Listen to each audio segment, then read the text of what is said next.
Parfait. Alors maintenant qu'on a installé notre PyEnv et notamment notre Python 3.9 via ce PyEnv, eh bien on va pouvoir commencer à installer directement l'application Django PyPy. Alors on va regarder un petit peu la documentation et regarder en fait la liste de ce qu'il nous demande de faire au fur et à mesure. Donc là il nous dit ok, on va commencer par ici faire une installation d'un certain PyEnv. Donc nous on vient de faire cette étape-là, peu importe la version que vous avez installée ici, la version mineure, hein, nous ce qui nous intéresse c'est d'avoir une version 3.9 quelque chose ici qui nous intéresse. Ok super, on peut passer donc du coup à l'étape supplémentaire. L'étape supplémentaire ici c'est de venir tout simplement dans le projet dans lequel nous sommes. Donc nous actuellement on est bien dans le projet ici Django, cours Django, donc ça il n'y a pas de souci, on n'a pas besoin de se rendre ici, mais si vous n'étiez pas dedans, ben, vous y allez. Ensuite une fois qu'on est là, on va créer du coup un shell. Donc qu'est-ce que c'est que cette histoire de créer un shell? Donc je vais vous montrer, ici je vais faire pyenv shell, et je vais utiliser 3.9, moi ici c'est .19, pardon, 3.9.19, peu importe la version que vous avez, vous mettez la version qui correspond à celle que vous voulez, et lorsque je vais faire entrer, eh bien vous allez voir que si cette fois-ci je fais un python free-version, eh bien je vais avoir une version actuelle, comme si mon OS était actuellement bloqué sur la version 3.9.19. Pourtant, vous allez voir que si jamais, ici, je crée un nouvel onglet et que je fais un python free-version, eh bien on a bien une version 3.10.12. Donc qu'est-ce que ça veut dire? Ça veut dire que uniquement pour cet onglet, le temps que je sois ouvert sur cet onglet, eh bien je vais considérer, je vais dire à mon OS, oh, ne tiens pas compte de ta version actuelle, considère que actuellement dans ce terminal, tu es à une version 3.9.19 qui est la version que tu utilises au quotidien. Donc ça va m'aider, parce que ça va me permettre par la suite en fait de vérifier que je suis bien en 3.9, donc c'est bien ce qu'on a fait ici, on est en 3.9.19 dans mon cas. Et ici je vais pouvoir créer du coup un nouveau vienv, que cette fois-ci je vais nommer vienv 3.9. Eh bien, on va faire ça tout de suite. Donc, je vais créer pour ça Python free, puisque je sais que cette fois-ci, je suis bien sur la version 3.9, -m, ça on l'avait fait au début du cours, vienv, pour créer un virtual environment, et je vais l'appeler ce vienv, vienv-3.9, pour ne pas confondre avec mon vienv actuel, qui est en vienv tout court avec la version 3.10. Donc ici, je fais entrer.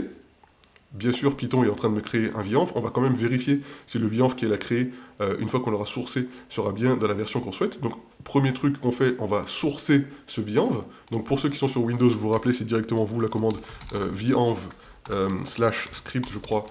Script, vous êtes habitué à le faire, hein, donc je ne vais pas revenir dessus, mais c'est un truc comme ça.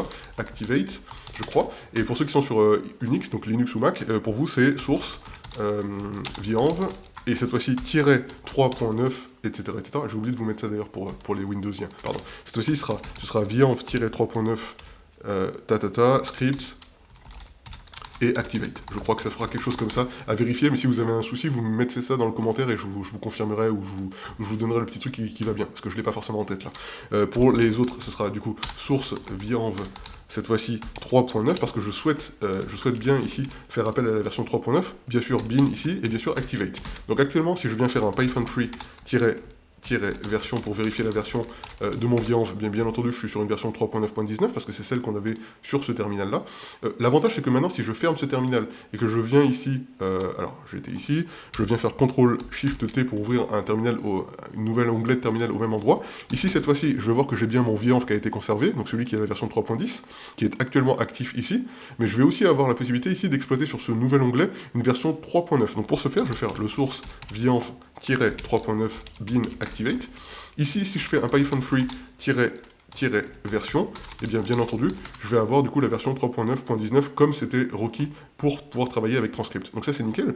Maintenant, si je fais un pip list, quelque chose que le pip freeze, hein, bien sûr, j'ai la possibilité ici de voir que j'ai juste en fait les packages de base qui ont été créés, mais attention, il me dit tu n'as pas fait la mise à jour de la dernière version de pip, donc je vais le faire tout de suite, hein. Je vais faire un pip install upgrade pip.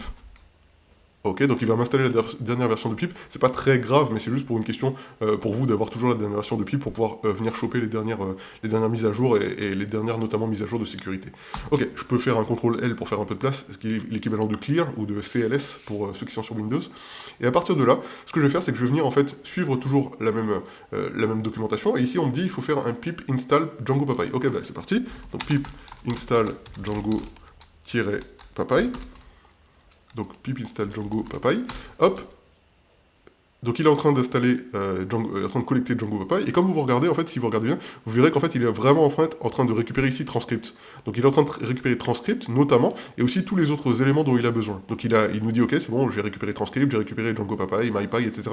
Bref, tout ce dont il a besoin pour pouvoir fonctionner par la suite. Alors on continue tout simplement avec la documentation. Ici on nous dit qu'une fois qu'on a fait ça, il faut qu'on passe à configure. Donc qu'est-ce que ça sert, qu'est-ce que ça permet configure? Et bien vous allez vite voir ça. Donc là on est dans notre application, on n'a rien de particulier ici, je vais même faire ici un ls à nouveau pour que vous puissiez voir la différence.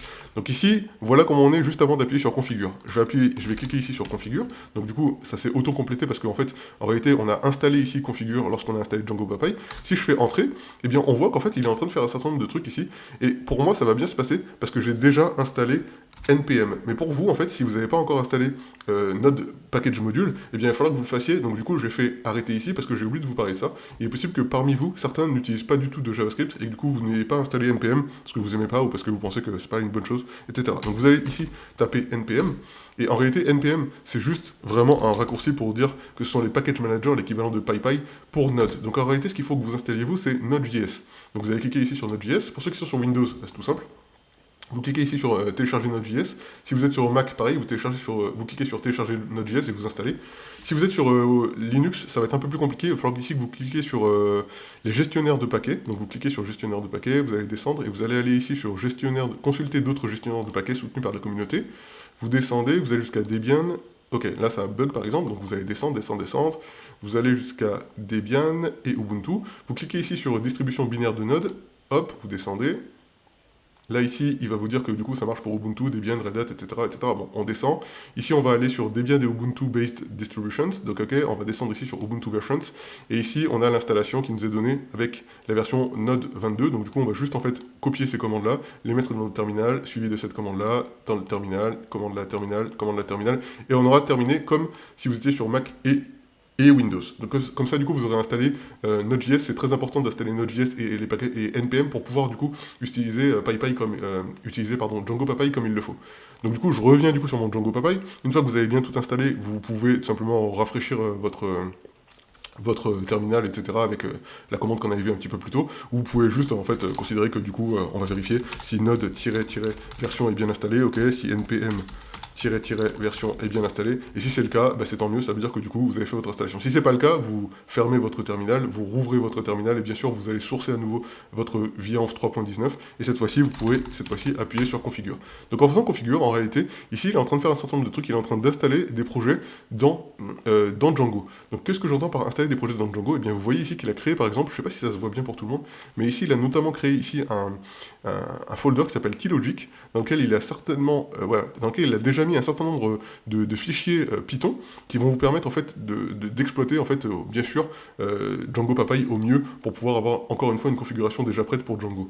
Alors là il est en train d'installer un certain nombre de librairies et notamment les librairies qu'il est en train d'installer comme vous le voyez ici sont des librairies NPM. C'est la raison pour laquelle on avait besoin d'installer Node.js juste avant. Donc là, il nous dit, ok, c'est nickel, j'ai réussi à installer toutes les librairies que tu m'as demandé. Ici, il nous dit, attention, il y a une vulnérabilité, une vulnérabilité de sécurité, mais ça, c'est vraiment lié au package NPM. Pour l'instant, vous embêtez pas avec ça. Et en fait, l'idée, c'est juste de dire qu'ici, apparemment, tout s'est bien passé. Et donc, on revient sur la documentation, regardez s'il y a quelque chose qui était encore à faire, qu'on n'avait pas encore réalisé par rapport à Django PyPy. Alors, je reviens ici sur mon Django PyPy. On était ici sur Configure, et là il nous dit ok super, donc tout s'est bien passé. Par contre il nous manque encore une petite étape juste avant que ce soit terminé. Il nous dit il faudrait aller dans notre script de base.html et il faudrait venir ici modifier 2-3 éléments. Donc d'abord il nous dit tout en haut de base.html, il faudrait venir faire ce load static. Donc je vais aller ici dans mon base.html, hop, je vais aller tout en haut et ici. Alors moi j'ai déjà load static et il nous demande aussi oui d'accord, donc j'ai déjà load static, donc j'ai pas besoin de le rajouter. Et il nous demande aussi de venir rajouter ici tout en bas de notre body ces deux lignes-là. Donc du coup ça c'est juste un commentaire et ça c'est ce qui va vraiment nous intéresser. Donc on va rajouter ces deux lignes-là. Je vais faire ici transcripted, je vais aller en bas de mon body, en dessous de mon bloc, content, et ici tout en bas, comme ça m'est demandé, je vais rajouter du coup ces deux lignes-là. Donc je vais juste faire une petite indentation pour moi visuellement. Donc ok, il me dit que du coup, maintenant, je suis censé pouvoir récupérer ici un script qui va être dans static.js main.js. Alors, est-ce que j'ai dans static.js main.js? Pour l'instant, je n'ai pas main.js, j'ai juste ici le bootstrap qui nous servait du coup ici au niveau du JS. Donc là, pour l'instant, il me manque ce fichier main.js. Comment je vais faire pour utiliser ce fichier main.js? Eh bien, en fait, c'est assez simple à partir de là. Ce que je vais faire, c'est que je vais pouvoir considérer que grâce à Django Papaye, je vais pouvoir utiliser un serveur de développement qui va me permettre en fait de coder mon Python et d'avoir le JavaScript qui va rafraîchir automatiquement ma page. Donc je vais vous montrer un petit peu comment ça marche. Donc vous vous rappelez ici, quand on était, donc là le base.html, je peux le fermer parce que j'en ai terminé avec lui. Je ne vais pas le fermer, je vais juste vous montrer l'idée. Ici, vous vous rappelez qu'ici, on avait le features.html dans lequel on avait mis du script directement sous forme de JavaScript. On va enlever ça parce que c'est vraiment pas du tout ce que je veux moi sur le long terme. Je veux pas que vous codiez du JavaScript directement dans votre Django. Vous pouvez le faire, mais vous n'êtes pas obligé. Moi, ce que je vais faire par contre, c'est que je voudrais bien savoir en fait si grâce à Django Papaye, j'ai la possibilité de venir coder ça légèrement différemment. Alors, je sais pas si la doc le dit explicitement. Et comme j'ai un peu la flemme de réfléchir, je vais le faire à la mano et vous allez me suivre et vous allez comprendre comment ça fonctionne. Alors d'abord ici, vous vous rappelez, j'avais ouvert mon terminal avec ma source et j'ai sourcé du coup une version 3.9. Donc maintenant, ce que ça me permet, c'est de faire ici un npm. Donc ici, je peux faire appel explicitement à une fonctionnalité de npm et je peux faire npm run par exemple dev par exemple desktop. Je vais vous expliquer un petit peu ce que c'est que cette commande. D'abord, on voit que du coup, le truc est en train de s'exécuter, et que manifestement, quelque chose vient de se passer. On ne sait pas quoi, mais on sait que quelque chose vient de s'exécuter. Ici, on voit qu'il y a des petits warnings, mais ce n'est pas des défauts. Attention, lorsque vous utilisez du NPM, parfois, vous voyez des trucs en rouge, et vous pensez que c'est des warnings, des vrais défauts comme en Python. Mais NPM est un petit peu bizarre pour nous autres développeurs Python, et parfois, il met des trucs en rouge quand c'est juste des petites informations qu'il faudrait juste noter. Donc par contre, en tout cas, ce qui est sûr, c'est qu'ici, il nous dit, ok, il y a un truc qui a été build en 1,16 secondes, le transcript a bien fait son job, donc manifestement, il y a quelque chose qui s'est passé. Alors si on revient ici dans le base.html, eh bien on voit que cette fois-ci, on n'a plus le souci avec le main.js. Pourquoi? Parce que tout simplement ici, il y a eu un build qui est venu build ici du code JavaScript. Donc ça s'est fait automatiquement, juste par le fait qu'on ait, nous, lancé la commande. Je vais arrêter cette commande et je vais la relancer. Vous voyez ici, on avait la commande npm run dev desktop. Si je relance cette commande, eh bien à nouveau, ça va faire un build. Et ici, on voit qu'on a un build qui a été fait cette fois-ci en 1 seconde 17. Donc ok. À quoi ça sert ça? Eh bien ça sert au fait que ici, lorsqu'on était dans notre T-Logic, on avait ici quelque chose qui s'appelait main.py. Donc ce main.py, ici c'est un fichier Python, hein, vous voyez très bien, main.py. Si ici je décide de mettre par exemple print toto, je vais faire print toto, ici on voit que du coup, une fois que j'ai sauvegardé, il y a eu un nouveau build qui est en train d'être créé. Qu'est-ce que ça veut dire que ça? Ça veut dire que si je reviens du coup moi sur mon code, donc mon code est... Alors, il est où? Il est là. Si je reviens du coup sur ma page et que je recharge la page, CTRL-SHIFT-R, si ça veut bien. Alors là, il me dit fade to je recharge parce qu'il y a eu. Ah oui, d'accord. C'est parce qu'on n'a pas ici relancé, bien sûr, le serveur python 3 manage.py run server, sinon c'est sûr ça marche moins bien. Hop, je recharge la page. Et là, qu'est-ce qu'on voit? On voit Toto. Donc, du coup, vous imaginez bien que ça veut dire que là, je suis en train d'écrire du code Python, et ce code Python, il peut être interprété ici sous forme de JavaScript. Tout simplement, en fait, parce qu'il a été transpilé, il a été converti en live directement dans ce fichier main.js qu'on a vu juste ici, là, d'accord? Et c'est la raison pour laquelle on a cherché à l'importer tout à l'heure dans le home. Donc, si par exemple, ici j'écris Toto et Titi, et que je recharge la page, alors, Toto et Titi, je recharge la page, et bien on va voir que alors, j'ai même pas en réalité besoin de recharger la page parce que l'avantage de ce serveur de développement, c'est qu'en fait, automatiquement, il va me prendre les dernières versions. Donc, je vais recharger la page une fois et vous allez voir. Donc, ici, j'ai Toto et Titi. Vous voyez ce qui se passe. Ici, je vais mettre Toto et Titi et Tata. Tac, et Tata. Je recharge, enfin, je clique sur enregistrer. Là, c'est en train de refaire le build. Et là, lorsque j'arrive sur la page et que je recharge la page, eh bien, vous voyez Toto et Titi et Tata. Et donc, qu'est-ce que ça veut dire? Ça veut dire que du coup, à partir de là, moi, je vais pouvoir créer vraiment du Python. Ici, je pourrais dire que par exemple, je voudrais faire je sais pas moi, une variable qui s'appellerait, on va reprendre l'exemple qu'on avait tout à l'heure, counter qui serait égal à 0. Je vais pouvoir avoir la possibilité de dire que je voudrais ici avoir un document that get element by ID, qui soit celui de... Alors, je ne sais pas si vous vous rappelez tout à l'heure, on avait du coup notre counter qui était... il faudrait juste que je le retrouve pour ne pas faire de bêtises. On avait notre counter qui était dans les features, bien sûr. Ici, il était là. On avait du coup un ID myCounter. Donc, je vais reprendre ce même ID. On a dit, on fait un get element by ID. Je suis toujours dans mon Python ici, je suis en train d'écrire du Python, d'accord? Ici, on voit qu'on a un truc qui n'est pas connu par Python. Il nous dit, je ne sais pas ce que c'est que document, on va y revenir plus tard, ne vous inquiétez pas. Là, l'idée, c'est juste que je vais pouvoir faire ici une variable counter, parce que je suis en train d'écrire du Python, je fais ce que je veux.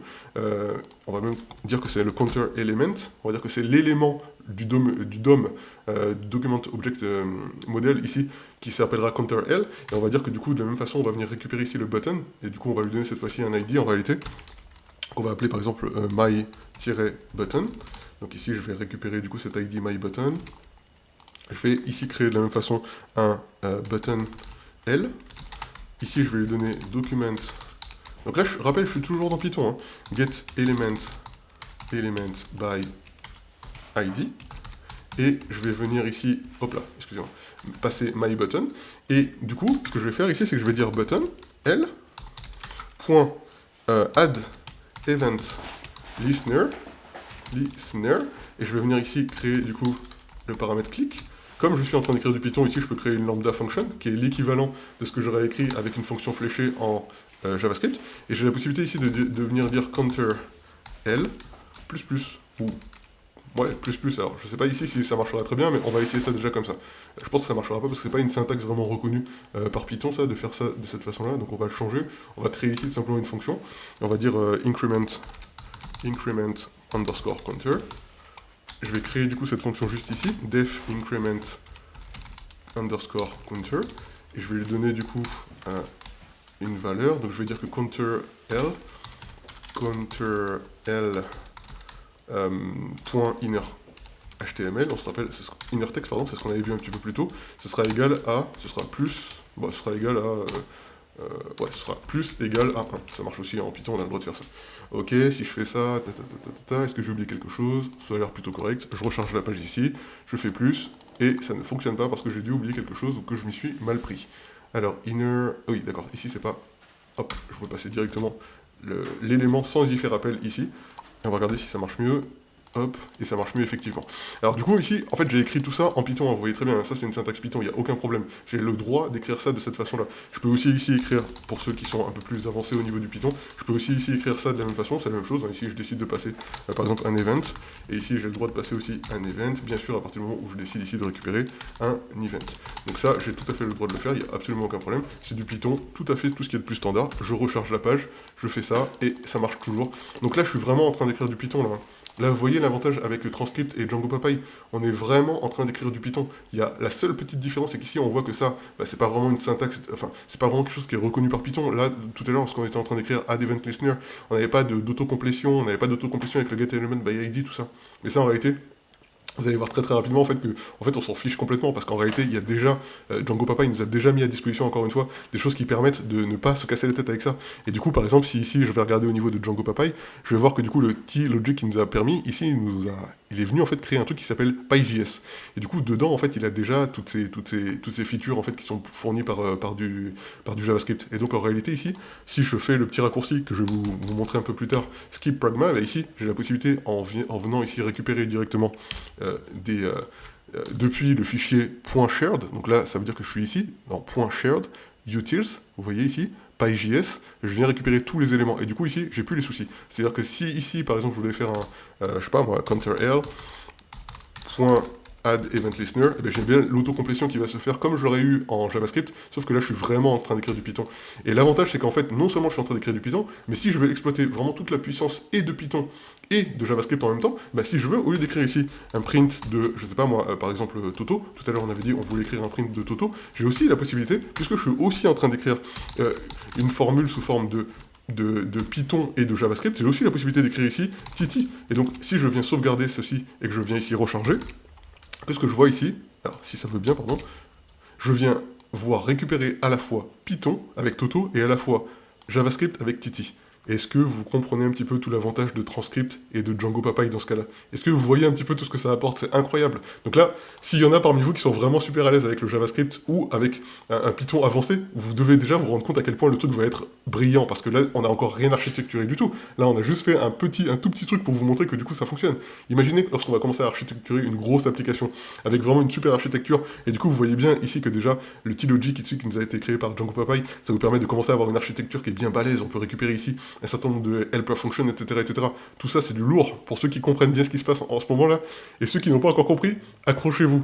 Commencez à utiliser le truc de la façon dont je vous le montre, et vous allez voir que d'ici peu de temps, JavaScript n'aura plus de secret pour vous, Python n'aura plus de secret pour vous, et vous serez capable en fait d'écrire vraiment du code qui soit vraiment robuste, maintenable sur le long terme, tout en Python, et tout en bénéficiant de tout l'avantage que permet Django PyPy et bien sûr Transcript. Ce que je ne vous ai pas précisé, c'est qu'avec Django PyPy, en plus d'avoir le transcript qui est directement installé et la configuration déjà faite pour Django, bien en réalité, il vous a installé ici un package JSON, par exemple, et il a installé aussi pour les plus observateurs d'entre vous ici des node modules. Qu'est-ce qu'il y a dans ce package.json? Eh bien, il y a notamment des éléments de type Axios, etc., etc. Quelle est cette commande qu'on a faite tout à l'heure? Vous vous rappelez? On a fait tout à l'heure un dev desktop. Eh bien, c'est cette commande-là qui s'est exécutée en réalité en fond et qui vous a permis en fait de créer ce fichier JavaScript ici depuis main.py. Donc, on est venu prendre ici le main.py qui a été automatiquement créé pour nous dans Django PyPy et il a automatiquement converti ça en un fichier qui est en haut, qui cette fois-ci est allé directement dans static.js. Donc vous retrouvez ici dans vos statiques, dans vos fichiers, dans vos folders statiques, dans JS, vous retrouvez ce main.js. On aurait pu faire la même chose si on était en train de travailler par exemple sur la partie mobile, puisque je vous rappelle qu'à partir de maintenant, avec Django User Agents, on a vu qu'on pouvait développer d'un côté un site qui allait être pour le desktop, d'un autre côté un site qui allait être pour le mobile, et on pourrait faire ça autant de fois qu'on le veut. Ici, c'est juste une petite différence de configuration, et Django PyPy vous permet d'avoir ça qui est directement implémenté pour vous.